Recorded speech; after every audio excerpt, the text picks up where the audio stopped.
Students, आज का हमारा टॉपिक है tangents and normals of class 12 chapter 6 और ये इंट्रोडक्शन है एक्सरसाइज 6.3 की। मैं आपको ये बता दूं कि ये एक्सरसाइज 6.2 जो हमने इंक्रीजिंग डिक्रीजिंग किया है उससे काफ़ी आसान है। बस इसमें आपको थोड़े से 11th के कॉन्सेप्ट्स स्ट्रेट लाइंस के आने चाहिए, जो कि मैं आपको रिवाइज करवा दूंगा। कोशिश करूंगा सारे ही टच कर लूं, ठीक है। अगर फिर भी कोई रह जाता है तो वो हम एक्सरसाइज में या एग्जाम्पल्स में कंप्लीट कर लेंगे। और आपको थोड़ी सी प्रीवियस नॉलेज होनी चाहिए। अब वो नॉलेज क्यों होनी चाहिए उसके बारे में हम बात करेंगे। देखिए, अगर मैं यहाँ पे एक कर्व ड्रॉ करता हूँ, लेट्स से एक छोटी सी कर्व ड्रॉ कर लेते हैं। ये हमारे पास एक्स वाई प्लेन है और आप ये देखिए कि इस तरह से मैं कोई एक कर्व ड्रॉ कर ली है। अगर लेट्स से मैं इस पॉइंट ऑफ कांटेक्ट की या इस पॉइंट की बात करता हूँ, तो मैंने जो छोटी क्लासेस में भी आपने पढ़ा होगा कि जो टेंजेंट है वो सर्कल के या कर्व के किसी एक छोटे से पॉइंट को टच होके निकल जाती है। टच ज़रूर होती है और उस पॉइंट को बोलते हैं पीओसी यानी पॉइंट ऑफ कांटेक्ट, ठीक है। और यहाँ से जो निकल के चली जाती है, ठीक है, उसे बोला जाता है टेंजेंट। तो कहने का मतलब क्या है कि जो कर्व से एक लाइन निकल के जाती है वो होती है टेंजेंट। तो यहाँ पे मैं लिख लेता हूँ टेंजेंट। एंड आपने देखा होगा tangent is a line. Normal क्या होती है? नॉर्मल होती है, ये देखिए, जब एक लाइन, एक और लाइन उस पॉइंट ऑफ कांटेक्ट से उस टेंजेंट के ऊपर 90 डिग्री का एंगल बना देती है तो उसे नॉर्मल बोला जाता है, ठीक है।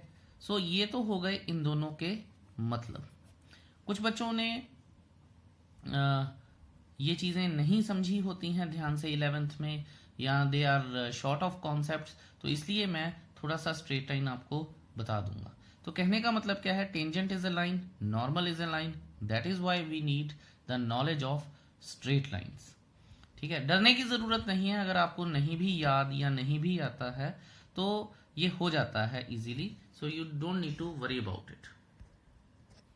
देखिए, मैं एक बात बता दूं कि स्ट्रेट लाइंस जो है अपने आप में बहुत बड़ा और बड़ा कॉम्प्लिकेटेड चैप्टर है, लेकिन यहाँ पे हम अपने आप को रिस्ट्रिक्टेड रखेंगे straight lines in context to a curve, ठीक है। तो हमारे पास जो चीज़ें हैं वो काफ़ी कम हो जाएंगी। लेकिन मैं फिर भी आपको एडवाइस करूंगा, कहीं आप फंस जाते हैं तो 11th की स्ट्रेट लाइंस की हेल्प ज़रूर लीजिए, आप निकल आएंगे। फिर भी नहीं निकलते हैं या आपको फिर भी डाउट रहते हैं तो then you of course can talk to me, we can sort it out. तो चलिए जी, सबसे पहले हम ये समझते हैं कि टेंजेंट होती क्या है, ठीक है। अगर आप ये देखें कि एक स्ट्रेट लाइन की इक्वेशन होती है y is equal to m x plus c, ठीक है। ये चीज़ें हम 9th में पढ़ना शुरू कर देते हैं, y is equal to m x plus c, पर तब इतना क्लियरली बताया नहीं जाता। बट एनी हाउ, अब आप ये देखिए कि मैं ये बता रहा हूँ कि स्लोप क्या होती है। इसमें ये जो चीज़ है ये स्लोप होती है। और स्लोप क्या है देखते हैं। ये देखिए, अगर मैंने 2D एक प्लेन बनाया, ठीक है, और यहां से एक लाइन ऐसे क्रॉस कर, एक जो एंगल है, रोटेशन है जो एक्स एक्सिस से इस एंगल की एंटी क्लॉकवाइज यानी पॉजिटिव एंगल बना रहा है, लेट्स से वो थीटा है। तो इस थीटा का जो टेंजेंट होगा यानी tan थीटा होगा, that will be the slope. ये स्ट्रेट लाइन के कॉन्टेक्स्ट में मैं बता रहा हूं और आई थिंक ये ऑलमोस्ट हर बच्चे को क्लियर रहता है कि tan theta is equal to slope of a line, ठीक है, विच मूव्स एंटी क्लॉकवाइज, ठीक है, और उसके बीच में जो थीटा है उसका tan ले लें तो वो स्लोप बन जाती है। यहां पे मैं बता दूं कि theta can't be equal to 90 degree, क्योंकि tan थीटा जो होता है, सॉरी tan 90 जो होता है वो नॉट डिफाइंड होता है। तो इस बात का ध्यान रखेंगे। ये जस्ट स्ट्रेट लाइन के कॉन्टेक्स्ट में मैं आपको सारी चीजें बता रहा हूं। यहां से अगर मैं आगे चलूं तो आपको एक और चीज दिखेगी कि स्लोप ऑफ एक्स एक्सिस, जो स्लोप ऑफ एक्स एक्सिस होती है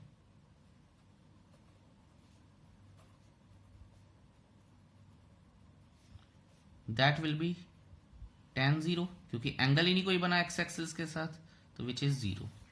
और स्लोप ऑफ वाई एक्सिस जो होती है that is tan 90 which is not defined, क्योंकि y एक्सिस का जो एंगल है x एक्सिस के साथ 90 बना, और मैंने आपको बताया है कि tan 90 जो होता है वो नॉट डिफाइंड होता है। अब यहां से एक और बात निकल के आती है कि any line which is parallel to x axis, any line which is parallel to x axis will have a slope 0, and any line which is parallel to y axis will have a slope not defined। ये आपको बात पता होनी चाहिए, use हो सकती है। एक और बात, स्लोप को ग्रेडियंट भी बोला जाता है, तो अगर ये लिखा आ जाए तो कंफ्यूज नहीं होना है आपने, ग्रेडियंट भी होता है और वो स्लोप भी होती है। चलिए जी, अब आ गए हैं हम एक नई चीज पे, वो है कि स्लोप ऑफ अ लाइन क्या होती है। इसमें मैं कुछ चीजें ऐड करूंगा, सो ध्यान से देखिएगा। हम पॉइंट स्लोप फॉर्म के बारे में बात कर रहे हैं। पॉइंट स्लोप फॉर्म है ही क्या, जैसे मान लीजिए कि ये जो मेरे पास पॉइंट है ये x1, y1 है, लेट्स से ये पॉइंट ऑफ कांटेक्ट, ठीक है, और मैं बोलता हूं कि आप इसकी स्लोप निकाल दीजिए, ठीक है। कोई हम डिफरेंशिएशन कुछ नहीं यूज कर रहे, अभी सिंपल स्लोप की बात कर रहे हैं। तो जो तो बच्चे पढ़ के आए हैं मेरे पास +1 में, मैंने एक बात हमेशा एम्फेसाइज की है कि जब इक्वेशन निकलती है तो वो XY फॉर्म में निकलती है, ठीक है। तो इसका मतलब कि एक x एक y तो होना ही चाहिए फॉर्म बनाने के लिए, इक्वेशन बनाने के लिए, और उसके बाद एक पॉइंट हमें गिवन होना चाहिए। तो फॉर्मूला क्या बन जाता है, x माइनस x1, जो x1 y1 दिया था, is equal to m into y minus y1। ये x और y इक्वेशन के हैं, ये एज इट इज रहते हैं, और ये वैल्यूज हम फिल कर देते हैं। I'm sorry, आई थिंक मैंने उल्टा लिख लिया, ये y माइनस y1 होना चाहिए और ये x माइनस x1 होना चाहिए। मैं दोबारा लिख देता हूं, y minus y1 is equal to m into x minus x1, ठीक है जी। चलिए, ये तो इक्वेशन हो गई जब हमें एक पॉइंट गिवन है। अब मैं आपको कुछ इंटरेस्टिंग चीजें बताता हूं।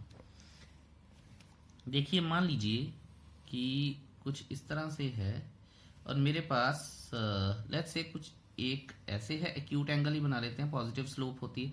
अच्छा, आपको ये याद तो होगा, अगर नहीं है तो मैं बता देता हूं कि अगर ये एक्यूट एंगल है तो स्लोप जो स्लोप है वो दैट इज पॉजिटिव, एंड अगर ये ऐसे बनती ऑब्ट्यूस एंगल हो जाता तो स्लोप विल बी नेगेटिव, क्योंकि फिर ऑब्ट्यूस एंगल में tan थीटा सेकंड क्वाड्रेंट में चला जाता है। लेट्स से ये θ1 है और ये θ2 है, ये लाइन 1, ये लाइन 2 है, ये लाइन 1 है।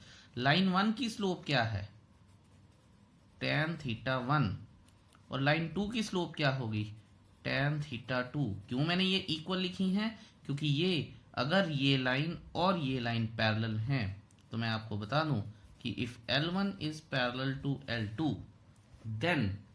देन ये इक्वल हो जाएगा, और फिर क्या होगा, और M1 is equal to M2, दोनों की स्लोप्स सेम हो जाएंगी। तो कहने का मतलब ये है कि whenever two lines are parallel they have same slope। I hope that is fine with you। अब आप ये देखिए कि ये पैरेलल है, दूसरी कंडीशन कर लेते हैं।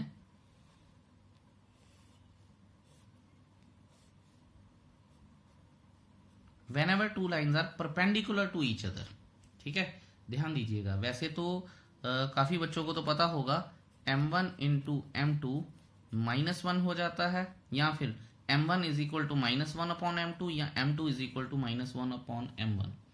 ये तो एक चीज है। अब कई बच्चे मेरे से ये पूछते हैं कि सर वाई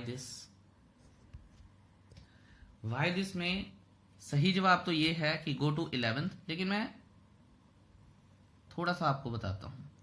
ये देखिए, मान लीजिए ये मेरे पास एक एंगल है बीटा, ठीक है, ओके। और अगर मैं इसको एक्सटेंड कर दूं तो ये मेरे पास एक एंगल हो जाएगा अल्फा, ठीक है। ये अल्फा हो गया, ये बीटा हो गया। अब आप ध्यान से देखिए कि यहाँ पे अगर मैं इसके पास जाऊं तो ये 90 डिग्री है। समझ आइए आपको बात। तो यहाँ से मैं ये चीज देख सकता हूं कि अगर मैं tan बीटा लिखूं, इसको क्लोज कर देते हैं, tan बीटा लिखूं तो क्या मैं लिख सकता हूं, tan 90 प्लस अल्फा नहीं लिख सकता, ठीक है, क्योंकि ये ऑब्ट्यूज एंगल है, ठीक है। तो हमें पता है कि आपने 9th क्लास में प्रॉपर्टी पढ़ी होगी कि an exterior angle is equal to sum of two opposite interior angle. तो ये 90 प्लस अल्फा, तो ये 90 प्लस अल्फा आ गया। फिर हम इसके बाद ये लिख सकते हैं कि minus cot alpha, tan beta को ही। अगर ये माइनस कॉट अल्फा है तो tan beta is equal to -1 upon sorry alpha लिखना चाहिए, तो tan अल्फा आ जाएगा। तो फिर यहां से हमें क्या पता चलता है कि m2 is equal to -1 upon m1 और m1 into m2 is equal to -1। ये छोटा सा प्रूफ था, तो आई जस्ट थॉट कि आपके साथ शेयर कर लेना चाहिए। I hope that is clear to you. चलिए चलते हैं अब अपने अगले पेज पर और कुछ और कॉन्सेप्ट सीखते हैं। स्वागत है जी आपका अगले पेज पर। तो यहाँ पे मैं आपको बताऊं कि y is equal to mx plus c, ये होती है एक ऐसी इक्वेशन या एक ऐसी स्ट्रेट लाइन की equation when the line if c is not equal to 0, line does not pass through the origin, and if, ये तो क्लोज हो गया। एक और इक्वेशन होती है y is equal to mx। y is equal to mx में क्या होता है, यहाँ पे 2-3 चीजें आपको बतानी चाहूंगा मैं। y is equal to mx में this line will always pass through the origin, ठीक है, समवॉट लाइक दिस। और अगर कहीं, ठीक है, बच्चे यहाँ पे ये गलती करते हैं कि सर फिर ये इसको 90 डिग्री को बाइसेक्ट करेगा तो ये 45 डिग्री का हो जाएगा। नेवर, जब तक y और x इक्वल नहीं है ये 45 डिग्री का नहीं हो सकता, ये 60 डिग्री का भी हो सकता है। ऐसे करके जस्ट पास ओरिजिन से ही करेगा, ठीक है। If y is equal to x, ठीक है, जैसे 1 1 2 2 3 3 -1 -1 -2 तो ये बनेगा 45 डिग्री का स्लोप, tan 45 जो 1 आ जाएगा। अगर यहाँ पे ये चीजें अलग अलग हैं तो फिर ये सिर्फ हमें ये पता होना चाहिए कि ये ओरिजिन से ही निकलेगा। If there is no c with this equation, that is what I wanted to say. Okay, अब ये तो काफी सारी चीजें हमने कर ली हैं। अब एक आधी चीज और कर लेते हैं, और क्योंकि पता नहीं है स्ट्रेट लाइन के क्वेश्चन में कब क्या यूज हो जाए, मैं फिर भी जनरली कवर करने की कोशिश कर रहा हूं।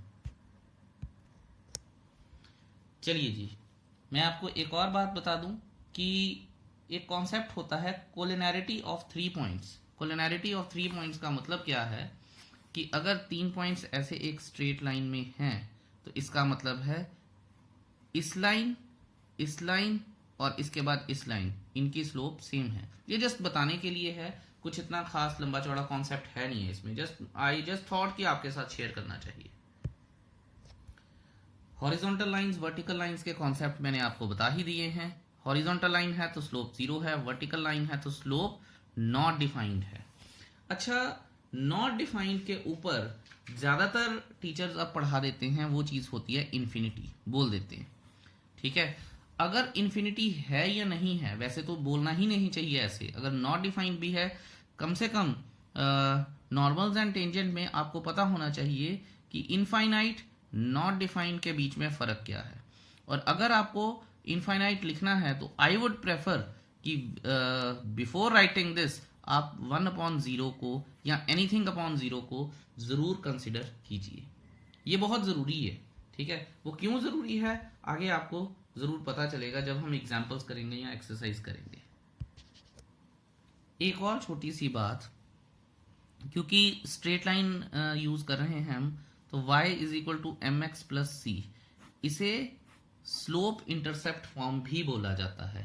तो यहाँ पे बच्चे अब बताते हैं, जब भी वो डाउट्स पूछते हैं तो वो ये कहते हैं कि सर y का पता चल गया, x का पता चल गया, m का भी पता चल गया, ये स्लोप है, ठीक है, ये c क्या है? तो मैं बच्चों को बोलता हूं ये c को इंटरसेप्ट बोला जाता है। सर इंटरसेप्ट होती क्या है? तो मैं एक छोटा सा डायग्राम बना के आपको बताता हूं। Let me grab a pencil.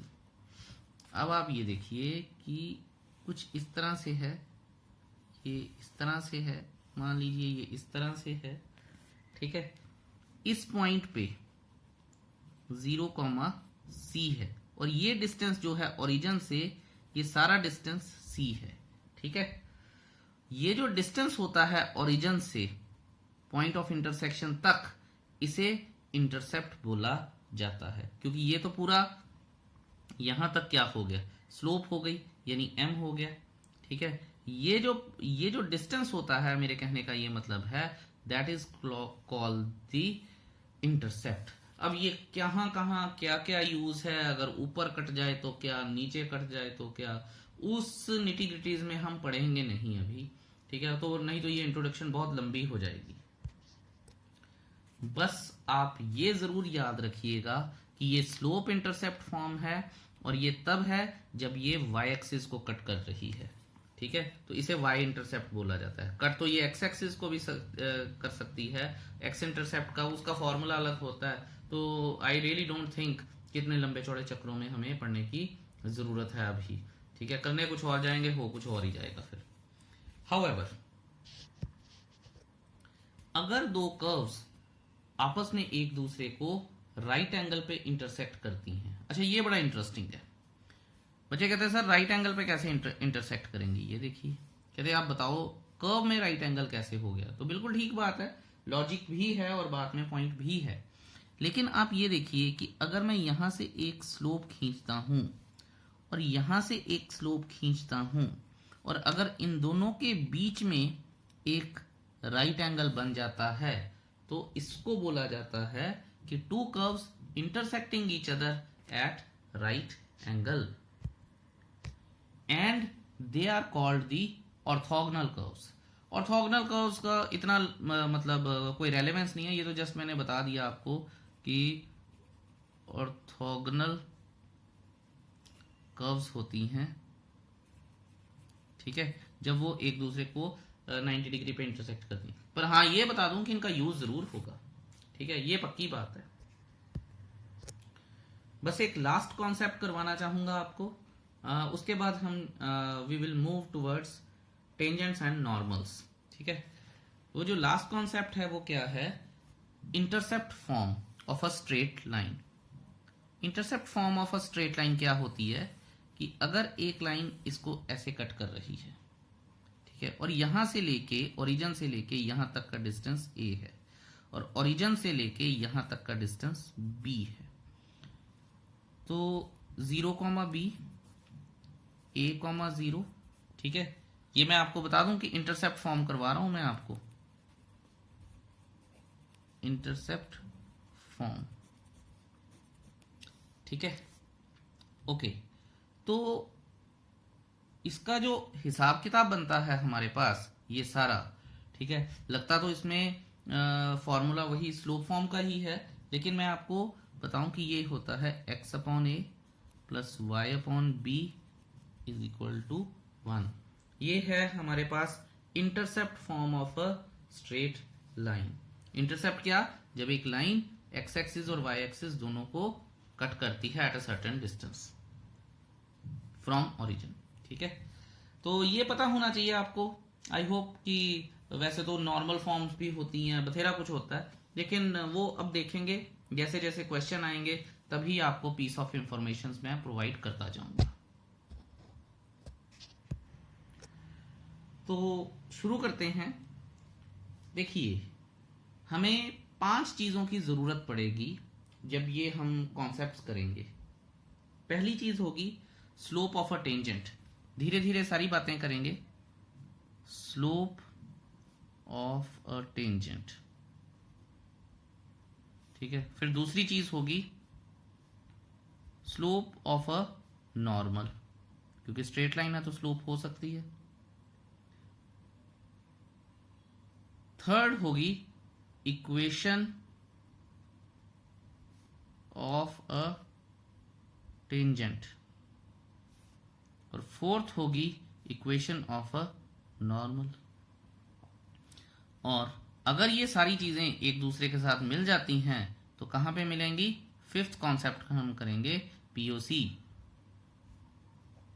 Point of contact. ये 5 चीजों की जरूरत पड़ेगी हमें इस सारे तामझाम में। तो समझते हैं सबसे पहले स्लोप ऑफ टेंजेंट को, कि स्लोप ऑफ टेंजेंट होती ही क्या है। देखिए, हमें काफी सारी चीजों को थोड़ा ध्यान से समझना पड़ेगा। सो यहां देखिए कि अगर मैं एक एक्स वाई प्लेन बनाता हूं और मैंने यहां से एक कर्व खींच दी है, ये कोई पॉइंट है मेरे पास। आपको पता होगा कि ये y is equal to f x होता है, ये जो कर्व है हमारे पास, तो वो यहां पे आएगा। तो ये वाली चीज भी y होती है, y is equal to f x भी लिख सकते हैं हम, ठीक है। ये ओरिजिन है।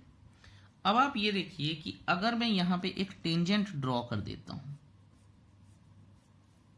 अगर मैं यहां पे एक टेंजेंट ड्रॉ कर देता हूं और इसको मैं अगर एनसीईआरटी के हिसाब से बात करूं तो x0 y0 लिख लेता हूं।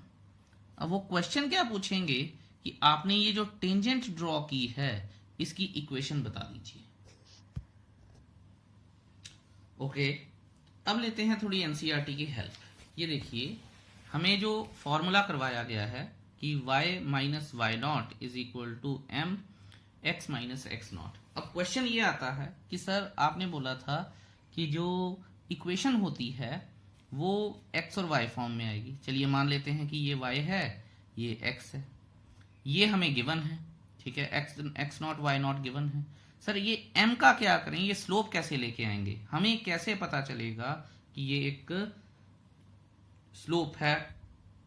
या जैसा कि मैं पहले भी बता चुका हूं प्रीवियस क्लासेस में कि जो m होता है that is always a constant, तो इस कांस्टेंट की फिर वैल्यू चाहिए अगर हमें इक्वेशन लिखनी है तो, ठीक है। सो इक्वेशन की क्या कैसे वैल्यू लेके आएंगे?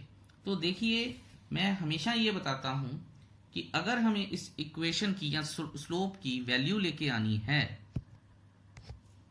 तो बड़े ध्यान से सुनिएगा जो मैं बोल रहा हूं। This equation of curve should be differentiated, ठीक है। यानी मुझे एफ डैश एक्स और dy बाय dx निकालना पड़ेगा। आई होप आपको ये बात समझ में आ गई होगी। मैंने डिफरेंशिएशन कर ली, उसके बाद मैं x नॉट और y नॉट की वैल्यूज डाल दूंगा जो भी गिवन होंगी, यानी पॉइंट्स जो भी गिवन होंगे डिफरेंशिएशन में। तो जो मेरे पास वैल्यू आएगी दैट विल बी स्लोप और slope of the tangent to a curve at a particular point, ठीक है। मैं आपको बार बार बोल रहा हूं कि एक स्लोप पे इनफाइनाइट टेंजेंट्स बन सकती हैं, तो मैं जिस टेंजेंट की स्लोप ढूंढूंगा वो किसी एक पर्टिकुलर पॉइंट पे ही हो सकती है। तो अगर मैंने x नॉट y नॉट पे ढूंढा तो ये जो स्लोप आएगी ये सिर्फ इस पॉइंट की होगी और किसी पॉइंट की नहीं हो सकती स्लोप, ठीक है। यूनिक होती हैं ये।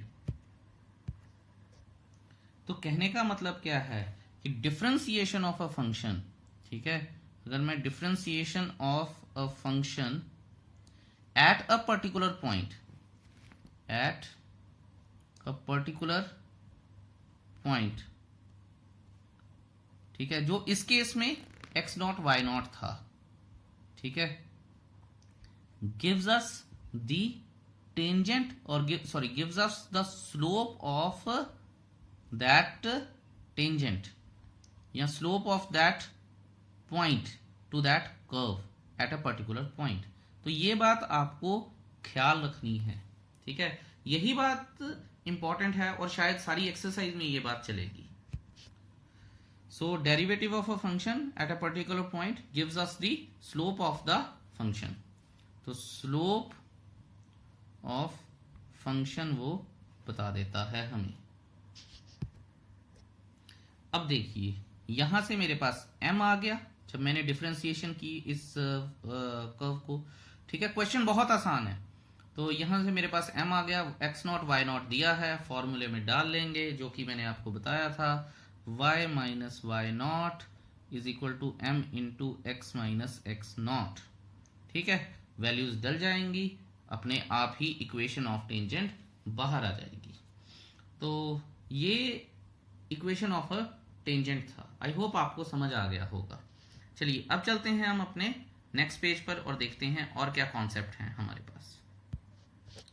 तो चलो जी आ गए हैं हम अपने अगले पेज पर। इसको अगर मैं जो हम अभी पढ़ के आए हैं y minus y naught is equal to m into x minus x naught, अगर इसको मैंने एक सिंप्लीफाइड फॉर्म में लिखना हो तो आप आई एम श्योर आप मेरे साथ अग्री करेंगे, y minus y naught is equal to f dash x, m नहीं लिख रहा मैं, और dy बाई डी एक्स और एनीथिंग, ठीक है, इसको तो अलग रख लेते हैं, into x minus x naught. तो m लिखूं या मैं ये चीजें लिखूं एक ही बात है। मेरा ये समझाने का पर्पस था आपको। अब एक एग्जाम्पल करते हैं और चीजों को कुछ क्लियर करते हैं। बहुत थ्योरी पढ़ ली, ठीक है। उसने बोला है कि एग्जाम्पल नंबर 14 करने जा रहा हूं मैं, find the slope of tangent, जो अभी हम पढ़ के आए हैं, टू द कर्व। अच्छा, इसमें स्टेटमेंट को बहुत ध्यान से पढ़ना होता है, टू द कर्व, और ये जो है ये कर्व की इक्वेशन है at x is equal to 2। तो देखते हैं कि हमें क्या क्या करना चाहिए इस क्वेश्चन में। एग्जाम्पल 14 यहां मैं लिखूंगा equation of a curve.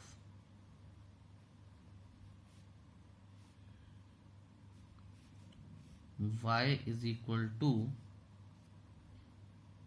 X cube minus x. मैंने आपको बताया था कि अब अगर आप क्वेश्चन देखिए तो उन्होंने बोला है फाइंड द स्लोप, और एक पर्टिकुलर पॉइंट दिया है x is equal to 2, y की बात नहीं की गई है, ठीक है। तो चलिए सबसे पहले तो हम डिफरेंशिएट करते हैं और स्लोप निकालते हैं, 3x स्क्वायर माइनस 1, ये चीज आ गई आपके पास। ओके, अब आप ये देखिए at x is equal to 2, 3 into 2 का स्क्वायर माइनस 1, 2 2 ज़ा 4, 3 ज़ा 12, माइनस 1 11। अच्छा, यहाँ पे बच्चे बोलते हैं कि सर आपने y माइनस वाई नॉट तो लगाया ही नहीं। Sometimes kids say that, okay. आप ये बात समझिए कि ये जो क्वेश्चन है उन्होंने बोला है फाइंड द स्लोप, स्लोप ढूंढने के लिए बोला है मुझे, इक्वेशन ढूंढने के लिए नहीं बोला है। तो स्लोप क्या है? स्लोप तो डिफरेंशिएशन है, डिफरेंशिएशन मैंने कर दी और एक पर्टिकुलर पॉइंट x जब उसकी वैल्यू 2 है तो 11 आ गई। इसका मतलब जो हमने निकाला है वो स्लोप है at x is equal to 2। ये बात का आप विशेष ध्यान रखिएगा और कंफ्यूज मत होइएगा, ज्यादा दिमाग मत चलाइएगा। अगर चलाते भी हैं तो इन बातों का ध्यान रखिएगा कि क्या स्लोप पूछी गई है या फिर इक्वेशन पूछी गई है। क्योंकि अब आप ये देखिए कि जैसे ये था हमारे पास इस क्वेश्चन में, मुझे क्या पता इसकी कर्व कैसी बननी है, ठीक है, और इसकी कर्व कैसे बनेगी आई रियली डोंट नो। और अगर मुझे नहीं पता है लेकिन फिर मैंने क्वेश्चन ध्यान से पढ़ा तो उसमें क्या था, हमें स्लोप ऑफ क्या नाम है उसका, फाइंड करना था स्लोप ऑफ टेंजेंट को, ना कि कुछ और। लेकिन मैं यहां पे आपको कुछ एक्स्ट्रा करवाना चाहूंगा। एक्स्ट्रा क्या है कि इक्वेशन अगर उसने मुझे स्ट्रेट लाइन की पूछ ही ली होती, या if had he asked equation of a tangent, तो मैं क्या करता, ये अगले क्वेश्चन में आपको हेल्प करेगी। तो x is equal to 2 given था मेरे पास, ठीक है, तो मैं क्या करूंगा, y is equal to x cube minus x, तो y is equal to x की वैल्यू 2 डाल दूंगा मैं, 8 माइनस 2 6 आ जाएगा। ठीक है, तो ये हो जाएगी मेरे पास x और y की वैल्यू, यानी 2,6 हो जाएगी। तो equation of a straight line या इक्वेशन ऑफ द टेंजेंट क्या होती, देयरफॉर, ये एक्स्ट्रा करवा रहा हूं, प्लीज कंफ्यूज मत होइएगा, ये मत देखिएगा कि सर एनसीईआरटी में तो है नहीं, आप क्या करवा रहे हो।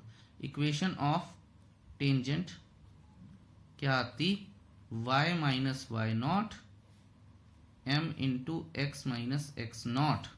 तो y माइनस वाई नॉट कितना है इस पॉइंट पे 6, m कितना है 11, x माइनस एक्स नॉट कितना था 2। तो ये आ जाती हमारे पास स्ट्रेट लाइन की यानी टेंजेंट की इक्वेशन, और इसे हम फर्दर थोड़ा सा सॉल्व कर सकते हैं। y minus 6 is equal to 11x minus 22, तो 11x माइनस y, ये भाई साहब इधर आ गए तो प्लस के हो गए, minus 16 is equal to 0। This should have been the equation. ठीक है, और हम इसको इस तरह से भी लिख सकते थे, इस तरह से भी लिखा जा सकता था। This is just an extra piece of information for you. चलो जी, अब करते हैं हम अपनी एग्जाम्पल नंबर 15। ये चैप्टर या ये पर्टिकुलर टॉपिक इतना मजेदार है कि अगर आप इसे विजुअलाइज करके करेंगे तो आपको शायद कभी भी दिक्कत नहीं आएगी। एग्जाम्पल नंबर 15 की स्टेटमेंट पढ़ते हैं और फिर देखते हैं कि इसको कैसे करना चाहिए। Find the point at which tangent to the curve y is equal to 4x minus 3 under root में minus 1 has its slope. Slope दे दी है उन्होंने, कर्व की इक्वेशन दे दी है, और उन्होंने क्या बोला है कि फाइंड द पॉइंट, जो मैंने आपको 5वां पॉइंट लिखवाया था, पॉइंट ऑफ कॉन्टैक्ट, वो हमें ढूंढना है। तो देखिए कि अगर हम एग्जाम्पल 15 कर रहे हैं तो हमेशा एक छोटा सा रफ सा नन्ना सा प्यारा सा डायग्राम जरूर बनाइए। ये आ गया, मान लीजिए ये कर्व है, ठीक है, हमें पता तो है नहीं है कि कर्व की कैसी कर्व बनेगी, मान लीजिए ये कर्व है। इस पॉइंट पे मैं एक टेंजेंट ड्रॉ कर रहा हूं, ये मेरा पॉइंट ऑफ कांटेक्ट है, इसे मैं x और y मान रहा हूं। ठीक है,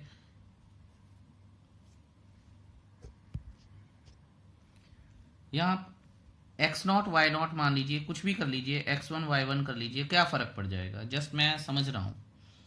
इस कर्व की इक्वेशन क्या है मेरे पास, y is equal to 4x minus 3 minus 1, ये है मेरे पास इस कर्व की इक्वेशन। जो स्लोप है यानी m जो है वो है 2/3। ठीक है, अब मैं फॉर्मेलिटीज में नहीं पढ़ूंगा कि मैं क्या लिख रहा हूं क्या नहीं लिख रहा हूं, ठीक है, तो वो आप खुद कर सकते हैं, मुझे सिर्फ समझाना है। यहां आप लिख लेंगे कि let x1 and y1 be the point of contact by the tangent at the curve. ठीक है, तो ये x1 y1 जो हो गए वो पॉइंट ऑफ कॉन्टैक्ट हो गए। ओके जी, अब आप ये देखिए कि जो क्वेश्चन करना चाहिए वो है y is equal to 4x minus 3 minus 1। ये ध्यान से देखिए कि ये मेरे पास गिवन है, अगर मैं dy बाई डी एक्स कर लूंगा तो dy बाई डी एक्स किस में कन्वर्ट हो जाएगा, m में, और m तो गिवन है मुझे। समझे कि नहीं समझे आप बात को, तो मैं इसको डिफरेंशिएट करने की कोशिश करता हूं। dy by d x is equal to 1/2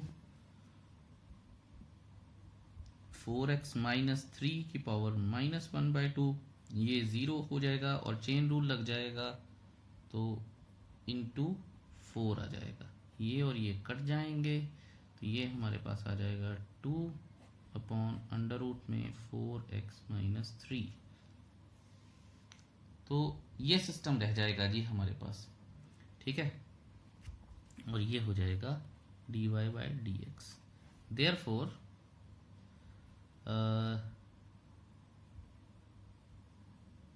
अपना m क्या है 2/3, तो मैं यहां लिख लूंगा 2/3 is equal to 2/4 4x minus 3 under root में, रीजन दे दूंगा because slope of tangent, slope is equal to 2/3, ये गिवन है मेरे पास। ठीक है, ये लिख दिए, ये 2 और 2 कट गए, 3 इधर चला गया, 3 is equal to 4x minus 3 under root में, स्क्वायरिंग ऑन बोथ साइड्स, तो ये आ जाएगा 9 is equal to 4x minus 3, ये 3 इधर चला गया, 12 आ गया, तो x इज इक्वल टू 3 आ गया। अब ध्यान दीजिएगा जो मैं करने जा रहा हूं, ये जो x3 आया है, ये मेरे पास इस कर्व का ये एक पॉइंट आया है। ठीक है, क्योंकि हमने पिछले साल भी पढ़ा था कि ये जो चीजें होती हैं, ये कर्व किसी एक पर्टिकुलर पॉइंट पे क्या इक्वेशन है, ये तो जनरल इक्वेशन है ना, किसी एक पर्टिकुलर पॉइंट पे क्या इक्वेशन है वो हम निकाल रहे हैं। तो अगर मैं x ये आ जाएगा हमारे पास, तो जिसे मैंने x1 माना था, ठीक है, तो ये जो आ जाएगा हमारे पास, ये आ जाएगा फिर 3, और अगर मैं इसी इक्वेशन में x की वैल्यू डाल दूंगा तो y भी आ जाएगा। Therefore y is equal to 4 into 3 minus 3 minus 1, तो 12 माइनस 3 9, 9 का स्क्वायर रूट 3, 3 माइनस 1 2। ठीक है, सो मैं यहां पे लिख सकता हूं 10, x1 is equal to 3 and y1 is equal to 2। ठीक है, और फिर क्वेश्चन में क्या बोला गया है, क्वेश्चन में हमारे पास बोला गया है कि the point at which the tangent to the curve, the tangent to the curve is 3,2। ठीक है, यहां हम लिख देंगे therefore the required point at which tangent to the curve is 3,2। ये हमारा आंसर आ गया है। ये बहुत आसान है, ये मैंने बहुत स्लो किया है, शायद इसलिए आपको लंबा लग रहा होगा। ये बहुत आसान है और बड़े छोटे क्वेश्चन होते हैं, 2-2 नंबर के तो क्वेश्चन है ये।